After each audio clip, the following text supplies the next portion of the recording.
Ser Podcast. Lo que van a escuchar ahora en Ser Podcast es más necesario que nunca, la ciencia en A Vivir.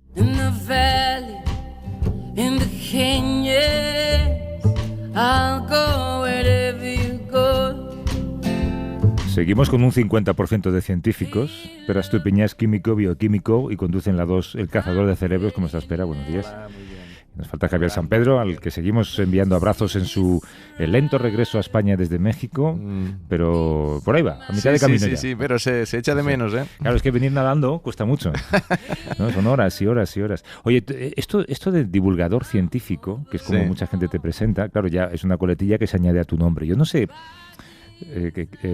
no sé cuándo adquieres ese título en tu tarjeta, cuando publicas un libro, cuando ya sales mucho, cuando te dedicas a... Bueno, es justo esta semana, el 8 de octubre, yo digo que el 8 de octubre de 2001 es mi día 1 como divulgador científico. Explico, y justo esta semana he cumplido 20 años. Explico la situación. Es decir, yo era muy fan del programa Redes de Eduard Punset y me acuerdo que me ofrecía colaborar. Le envié un mail como antes de verano, ¿no? Y me respondieron, envía el currículum. Envié el currículum, no me dijeron nada más. Entonces me salió una beca para ir a Francia a investigar en genética de plantas y estaba haciendo como de bioquímico y tal. Y digo, les vuelvo a enviar un mail, ¿no? Y les envié otro mail diciendo, mira que me voy a Francia, pero si alguna vez necesitáis algo, pues contad conmigo. Y me respondieron, ven a conocernos. Esto fue el 3 de octubre. Fui a conocer al equipo y estaba Eduard, ¿no? Que para mí me sorprendió mucho porque yo era súper fan y no esperaba que estuviera solo el equipo. Y hubo muy buen feeling, ¿no? De vale, pues en algún momento nosotros queremos hacer otras cosas aparte de redes, pues ya te contactaremos.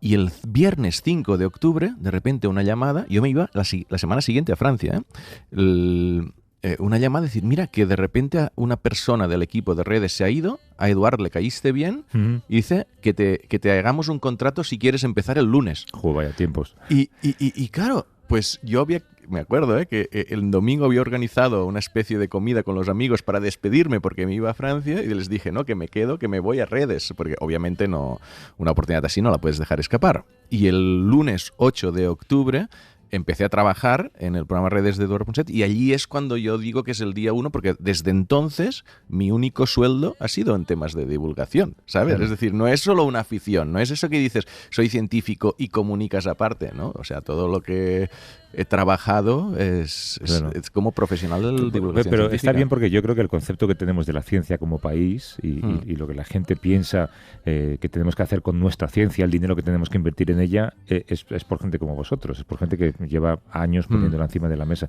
Porque divulgadores son todos los que pasan por este programa, por ejemplo, todos los que entrevistamos, ¿no? Divulgan su parte de trabajo. Sí, bueno, y es un punto interesante, porque ¿cómo se mide el impacto de la divulgación científica? Tradicionalmente se medía en conocimientos, es decir, a ver si lo que suelen hacer los científicos, que es más educativo, de alguna forma, aprende algo las personas. Pero después ves que no es el objetivo principal, que el objetivo principal es sí, que aprendan, obviamente, pero que tengan una percepción positiva de la ciencia, que cuando llegue algo como la pandemia digan, no, me fío de los científicos. Es decir, que ahora la medición de impacto de la divulgación científica se hace más en función de sensaciones que te genera la ciencia y predisposición a confiar en la ciencia, que no en si aprendes o no aprendes, que es una visión más clásica. Es verdad. Oye, pandemia, nos la quitamos de en medio de un plumazo. Digo información sobre pandemia. Son buenas noticias, dentro de que hay todavía mucha gente que está muriendo, demasiada que está muriendo por esto. 90% de la población mayor de 12 años ya está inmunizada. Estamos en zona de riesgo bajo, por fin. Creo que desde julio del año pasado no estábamos en los números que estamos. Incluso empiezan a desmantelarse las ruedas de prensa oficiales sobre la situación, ¿no? Sí, y además es curioso que es a pesar de que nos estamos abriendo socialmente, pues los números van bajando. Lo que pasó en los meses anteriores es que mientras nos abríamos socialmente, pues entonces subían los números. Después había más restricciones y bajaban. Ahora están bajando. No. A ver, los casos hay menos test. O sea, yo esta semana me fui a Canarias y ya no te piden, como estás vacunado, ya no te pidan que te hagas un test. Es decir, pues posiblemente hay más gente infectada de la que se ve, pero los números importantes, que es gente que está en la UCI, continúan bajando, ¿vale? Entonces sí que parece que estamos que esta sexta ola que se dijo hace unas semanas no va a venir. Y alguien decía esta semana, no recuerdo si era Carolina Darias, que a lo que nos tenemos que acostumbrar, porque será durante mucho tiempo, es a la mascarilla, y es bueno que siga pasando, y la verdad es que está muy bien pasear por la calle y ver que mucha gente todavía lleva mascarilla, pudiendo no llevarla ya, ¿no? Sí, yo creo que sí. O sea, si estamos mejor es porque nos estamos comportando la mayoría mejor. O sea, no tendría sentido ahora que hemos aprendido a coexistir con estas cosas, a poder tener vida social con unas ciertas precauciones, pues mantenerlas. Oye, buenas noticias de la semana. La Organización Mundial de la Salud ha respaldado por primera vez una vacuna contra la malaria. Se llama Mosquirix. Se ha ensayado en Kenia, en Malawi, en Ghana. Tiene una eficacia del 50%. La malaria mata a 500.000 de personas cada año. Sí, es buena noticia. Es extraña esta noticia, porque es una vacuna que lleva 30 años desarrollándose. La eficacia es baja, este 50% depende. Yo las cifras que he leído son incluso menores. Si se necesita 4 dosis. Lo que pasa es que explican que si a todos los países donde hay malaria se diera esta vacuna, pues se salvarían unas 40.000 vidas de niños. Claro, es mucho, pero al mismo tiempo hay... O sea, es una buena noticia, sin duda, pero que hay matices de por qué esta misma vacuna años atrás no se llegó a probar y ahora sí. Entonces, y la distribución puede ser complicada.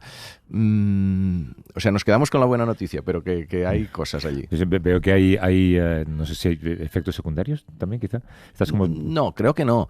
Pero es que es muy complicada una vacuna contra la malaria. La malaria la enfermedad la causa un parásito. No es un virus, no es una bacteria. Nunca en la historia ha habido una vacuna contra un parásito. Y se ha puesto, 30 años, un dineral de la Fundación Gates. Está un español, Pedro Alonso, que está en la OMS, involucrado desde hace mucho tiempo en esta vacuna. La empresa es Glaxo, se ha puesto un dineral en esto. Y bueno, sí, evitará. Si se consigue suministrar de la manera... Una cosa es el ensayo clínico y la otra es la realidad, ¿no? Y aquí es donde hay voces diciendo, a ver, primero es aprobarla, pero después es que se como decimos muchas veces, dentro de un año hablamos de esto otra vez, ¿no? Exacto, a ver cómo queda. Así sabremos. Esta es una historia que cuando la leímos, yo supongo que a todos nos asombró muchísimo. La historia de una mujer, salía en el New York Times, si no recuerdo mal, ¿no? A la que se le implantó una especie de marcapasos en el cerebro y que emitía pequeñas descargas y en realidad era una manera de curar los patrones depresivos. Era una mujer que sufría depresiones desde muy joven. Sí. Aquí se juntan varias... Por un lado, depresión severa, depresión mayor. Algunas personas son resistentes a fármacos, están constantemente deprimidos, no solo porque lo que les pasa en el exterior, sino lo que les pasa en el interior, en el cerebro. Ese cerebro pues tiene algún problema que bueno, algunos con fármacos se recuperan o mejoran y otros no. Entonces, desde hace tiempo, y hay un español involucrado también, Álvaro Pascual Leone, sabe que desde fuera del cerebro, con actividad magnética o eléctrica, se pueden atenuar ciertas áreas relacionadas con la depresión y bajar los síntomas temporalmente. Vale, esto ha ido un paso más allá. El dispositivo que está en el artículo del New York Times, que es buenísimo, es como un estimulador intracraneal que pones por debajo del cráneo y que detecta estos patrones de actividad relacionados con la depresión en la zona de la amígdala, y cuando el dispositivo detecta este patrón, es decir, un momento donde la depresión se está haciendo fuerte, él mismo emite unas pequeñas descargas eléctricas en una zona del cuerpo estriado que apaga las neuronas que están involucradas en esta depresión. Es increíble. Y lo curioso es que es como automático, porque los tratamientos que había antes, es decir, bueno, pues pásate lo que hacía Álvaro Pascual Leone y que está funcionando, pero bueno, pásate cada 2 días y te vamos atenuando un poco estas zonas del cerebro, pero esto es casi como los detectores subcutáneos de diabetes que dicen, uy, te está bajando la insulina, te pongo un poco más, y claro, es un único caso, pero que se ha publicado en la revista Nature Medicine, o sea que es reconocido, no es un caso anecdótico, y Estos dispositivos se utilizan ya para el Parkinson, para epilepsias, pero es el primer caso que se ha aplicado a depresión. Y si continúan viendo éxitos, pues podría ser que, de nuevo, en ciertas personas resistentes a fármacos se podría utilizar. Es increíble hacia dónde va la ciencia. Son terrenos inimaginables. Sí. De repente surge esto, un marcapasos dentro del cerebro para curar la depresión. Es como hablar de cosas que ni un novelista de ficción podría imaginar, ¿no? O quizás las imaginaba, pero las veía como imposibles, que es lo que ocurre. O sea, si esto lo dices hace 20 años, dices, come on. O sea... Oye, y respecto al cáncer, hay una prueba genética que es capaz de revelar, una nueva prueba, revela si la quimioterapia te va a ayudar o no, o va a ayudar a un paciente. Entonces, gracias a eso, te puedes ahorrar un tratamiento muy agresivo. Sí, esto es algo que lleva tiempo ocurriéndose. Hay fármacos que van bien contra el cáncer y no requieren la quimioterapia después. Entonces, claro, el tema es cómo saber si tu tipo de cáncer es de estos o es de los que sí que necesita quimioterapia. Entonces, las pruebas genéticas van identificando qué tipo de cáncer va a necesitar quimioterapia o qué no. Aquí es interesante, el artículo publicado decía que los médicos al principio, a pesar de que pensaban que ciertos tratamientos no requerían quimioterapia, la daban igual, porque, decir, bueno, para asegurarse, ¿no? Estaban muy acostumbrados a utilizar siempre la quimioterapia y a pesar de que aparezcan nuevos fármacos, pues es difícil decir, no pongo quimioterapia, lo hacían por el bien del paciente, pero que se ve que cada vez en cánceres de mama, en cánceres de pulmón, se utiliza menos quimio, porque obviamente tiene unos efectos secundarios muy fuertes la quimioterapia, es decir, si no va a ser útil, mejor no darla. Y vas viendo cómo claramente se está reduciendo el uso de quimioterapia y ya no entramos en la otra gran revolución en cáncer de los últimos ya años, que es la inmunoterapia, ¿no? Que va avanzando cada vez más y esta ya no es solo que de un cáncer que tienes un pronóstico de 3 años de vida lo superes a 6, que es lo que está ocurriendo, o a 10. Pues en casos de inmunoterapia hay curaciones. Esto es ya muy, muy drástico. Oye, tenemos un número de teléfono. La verdad es que desde el inicio de la temporada se nos ha casi olvidado darlo en directo y recoger algunas preguntas, pero siempre intentamos guardar un pequeño espacio al final por si acaso los oyentes quieren preguntar o consultar o buscar tu opinión sobre cualquier cuestión que tenga que ver con la ciencia. El número es el 638-855-349, es un número de WhatsApp, así que pueden llamar o dejar una nota de audio con la pregunta o dejar la pregunta y nosotros llamamos de vuelta. 638-855-349.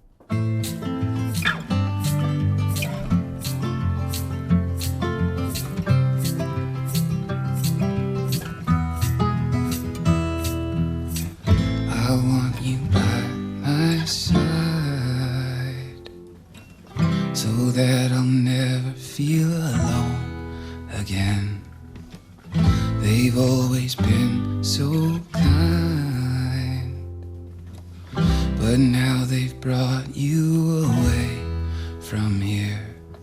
I hope they did. Si la ciencia se financia debidamente, sucede que cuando de repente, pues por ejemplo, erupciona un volcán, ya existen personas que saben por qué ocurre y qué podemos esperar. Y lo que investiga nuestro invitado de hoy es posible que ayude a quienes vivan dentro de miles de años. Bueno, si se queda alguien dentro de miles de años, porque eso ya también está por ver. Luis Somoza es geólogo marino del Instituto Geológico y Minero y localizó hace unos años las que serán las futuras Islas Canarias. ¿Cómo estás, Luis? Buenos días. ¿Cómo estáis? Buenos días, ¿cómo estáis? Muy bien. Oye, vosotros descubristeis en una expedición en el 2017 un archipiélago submarino que parece el embrión de las islas actuales. Entonces, es de esperar que cuando las nuestras se sumerjan, no lo vamos a vivir ninguno de los que estamos aquí, emerjan estas otras, ¿no? Claro, nuestro objetivo fue mirar la evolución de las Islas Canarias y descubrimos, digamos, embriones, volcanes pequeñitos al oeste del Hierro, que son posiblemente los futuros, posiblemente en millones de años serán las futuras Islas Canarias. Esto es importante para ver el proceso, cómo se genera una isla canaria. Empiezan a crecer, son volcanes pequeñitos, pero después están a 5.000 metros, una profundidad grande, pero son exactamente igual que la que está saliendo ahora en la isla de La Palma. Es importante para ver el conocimiento de cómo evoluciona y tenemos también, estuvimos en el volcán submarino del Hierro, que fue debajo del agua, y nos dio muchas pautas para conocer lo que está pasando ahora en La Palma. O sea que los geólogos, esto de que la historia se repite, lo demostráis cada día, ¿no? Claro, se repite continuamente, y si no, no viviríamos. Vivimos de la repetición de la historia. Cambian los eventos y cambian continuamente, pero el proceso en las Islas Canarias se lleva casi desde que había dinosaurios. Las Islas Canarias prácticamente son de las primeras islas oceánicas que hay desde que se creó el Atlántico, o sea que son las más antiguas que existen, con lo cual el proceso sigue. Nosotros hemos llamado genéricamente las abuelas, las madres, los hijos y ahora los embriones, digamos, que es que hay toda una generación de Islas Canarias, no solo en la que vemos ahora, sino debajo del agua y más pequeñas y más grandes, o sea que el proceso sigue. No es un proceso geológico y sobre todo que estudiamos, por eso seguimos la experiencia de exploración submarina y después exploración como hemos visto, en tierra también. Pero quería también comentar que en las Islas Canarias hay más volcanes submarinos que en tierra, o sea que hay que estar atento también a la zona submarina. No sé si nos debe hacer sentir mejor o peor esto que acabas de decir, Luis. Bueno, es la realidad, no es... Ya comentaban, por ejemplo, estamos pendientes también si hay terremotos en mar, si se puede generar en mar o en tierra. Ahora está el foco eruptivo en La Palma, pero en 2011-2012 fue en un volcán submarino. No llegó a emerger, pero fue submarino. Pero hay bastantes volcanes submarinos. Antes, como no había detección y exploración submarina, pues cuando salió un volcán submarino, pues no se sabía dónde estaba. Pero bueno, con la exploración submarina que hacemos es una técnica que nos vale. Bueno, no solo la hacemos en Canarias, la hacemos en la Antártida, porque la base española está en un volcán también latente, y entonces tenemos una experiencia, todos los equipos de investigación, no solo en esto, sino tenemos una experiencia muy grande a nivel internacional y yo creo que a nivel de tecnología submarina es muy grande. Pero ¿y las islas se forman a partir de una única explosión o erupción volcánica muy bestia, o es una acumulación? Las actuales, las islas actuales Canarias.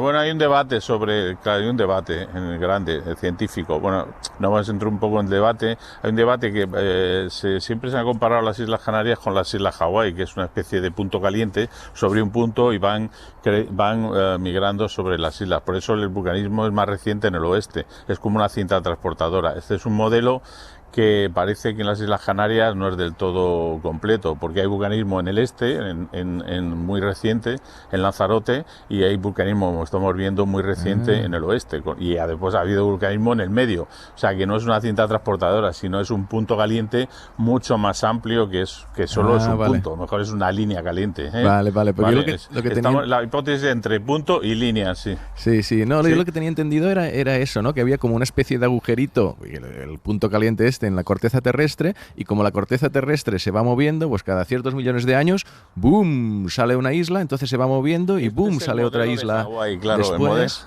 Claro. Exactamente, este es un modelo simple de Hawái, hay un punto, entonces las islas se van moviendo, entonces siempre hay vulcanismo en el oeste, pero en cambio las Islas Canarias, más que un punto, es una línea grande, porque hay vulcanismo, ha habido en Lanzarote, que está al este, ha habido en el centro, que ha habido vulcanismo en Tenerife, y hay vulcanismo en el Hierro y La Palma, o sea que no es un punto, sino una línea, para entendernos un poco, ¿no? Oye, y cuando tomáis muestras... No es un punto, sino más una línea. Cuando tomáis muestras de estas profundidades, de estos a 3.000 o 4.000 metros en volcán, o sea, ¿qué encontráis allí?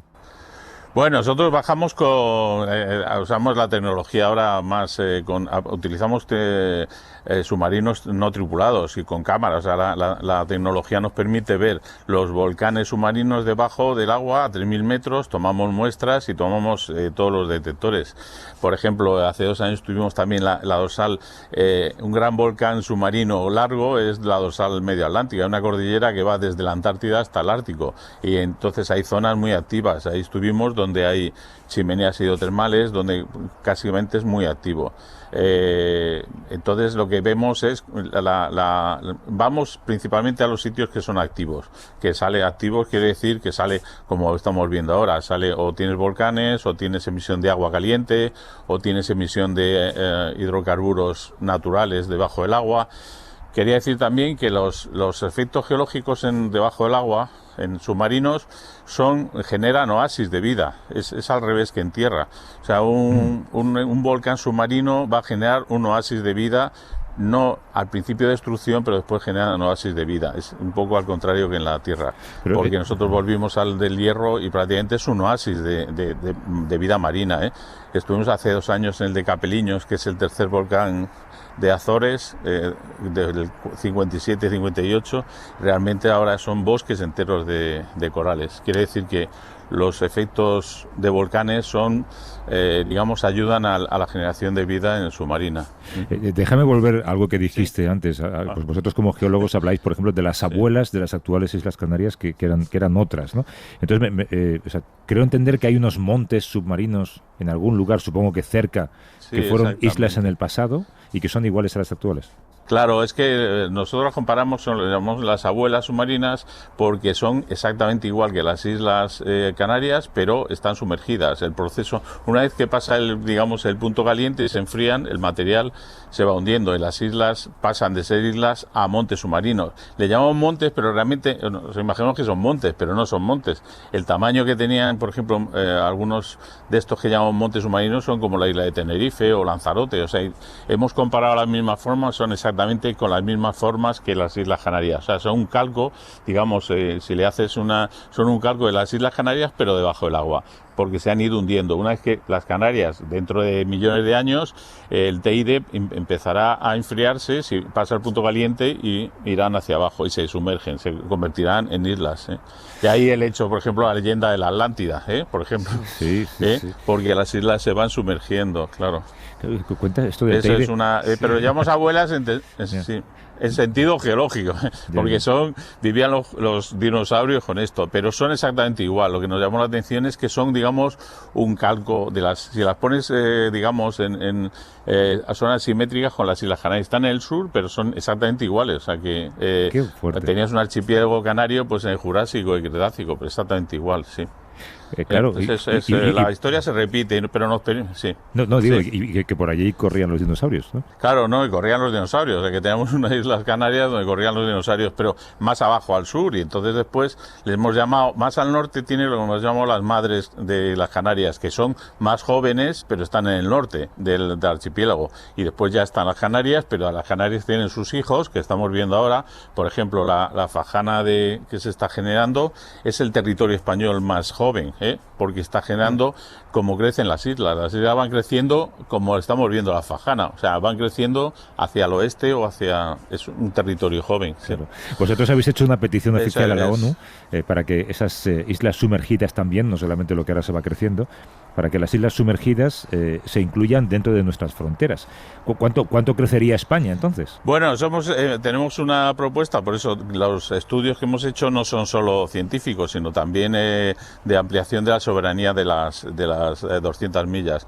Normalmente hay un artículo, el artículo 76 de la Convención de Derecho del Mar, que permite a aquellos países prolongar el territorio sumergido, pero naturalmente. O sea, por ejemplo, la Fajana es una prolongación natural del territorio, no es un puerto. Entonces eso permite prolongarlo.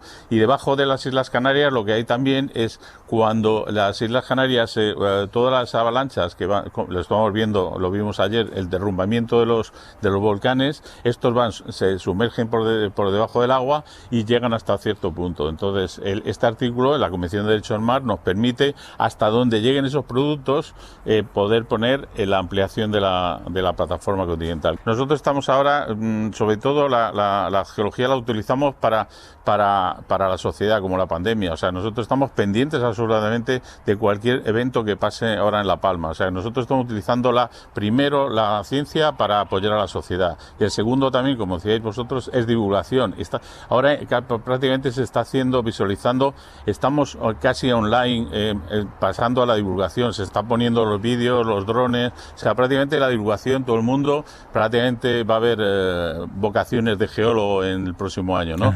Pero prácticamente todo el mundo está viendo lo que estamos divulgando casi en tiempo real. Pero antes de hacer la divulgación, nuestro objetivo principal es salvar vidas y tener a la sociedad, por ejemplo, a través de Protección Civil, todo el cambio que haya en el volcán, estamos aplicando toda nuestra experiencia sobre todo a transferir a Protección Civil cualquier cambio para salvar vidas y prevenir. Por ejemplo, a Fajana estamos diciendo cosas que pueden pasar en función de la experiencia.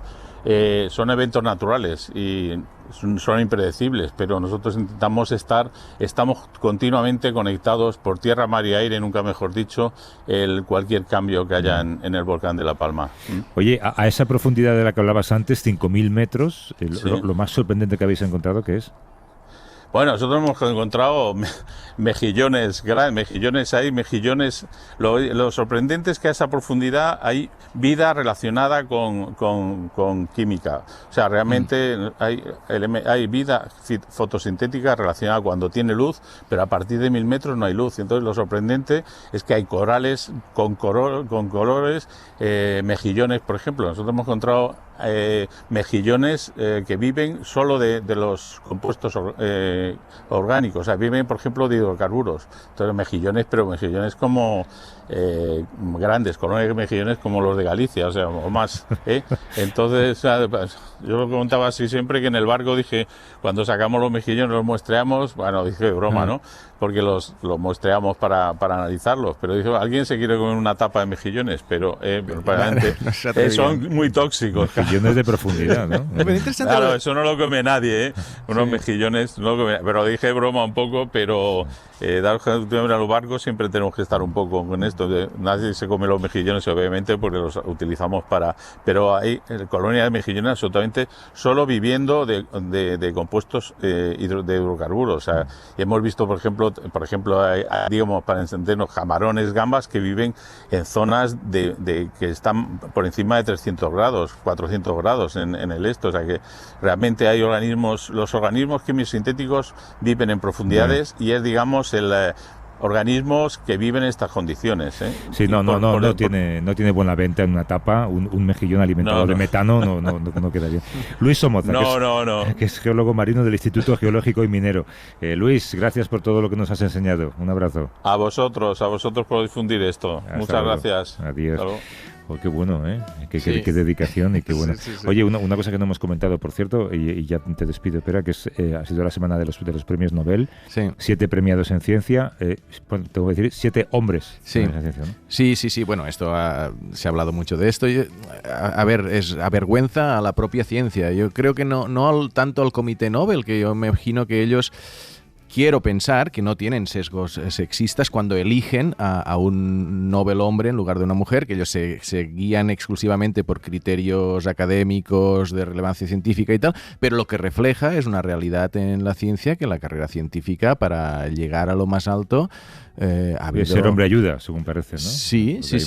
Igual que posiblemente en otras profesiones, no creo que sea especial, pero que la ciencia, que es una actividad que en principio debería tener más en cuenta estas cosas, pues no la tiene. Hay una cosa curiosa de los Nobeles también, pues se ha hablado bastante de qué raro que no le han dado un Nobel a algo relacionado con la vacuna del COVID, cuando ha sido el gran descubrimiento. Y allí había un artículo en Nature explicando también que las nominaciones de los premios Nobel se hacen el 1 de febrero, entonces todo lo que pase después ya no está dentro de los nominados, y además que los premios Nobel tardan mucho tiempo porque ellos buscan lo fundamental, lo fundacional, dicen, de cualquier cosa. Entonces no sería tanto a quienes desarrollan la vacuna, sino a quienes dieron los primeros pasos en crear vacunas de ARN que después permitieron llegar a esta vacuna contra la COVID, y para esto tienen que evaluarlo muy bien. Y tienen que pasar varios años. Y pasan años, pero que sin duda llegará, claro. Pero Estupiñán, un abrazo.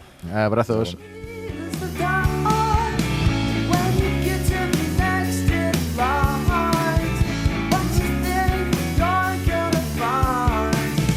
Suscríbete a La Ciencia.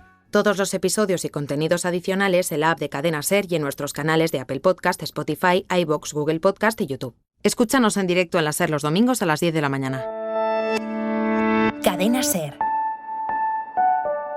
La radio.